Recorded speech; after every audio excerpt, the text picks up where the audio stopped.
The skill gap in manufacturing is growing, and it's one of the biggest challenges for companies today.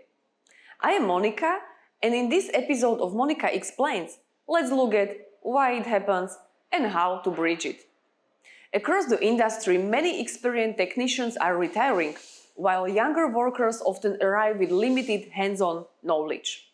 At the same time, new automation technologies are being introduced faster than teams can be trained. And the result? Gaps in skills, rising turnover, and a loss of productivity. So, how do we bridge this gap?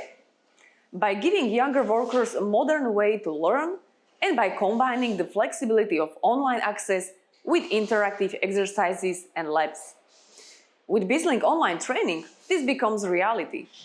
Courses in robotics and electricity designed by industry experts, available anytime with progress tracking and certification. And the payoff? A workforce that builds skills faster and stays motivated because they can clearly see their own progress. What steps is your company taking to bridge the manufacturing skills gap? Build the future-ready workforce with BizLink Online Training.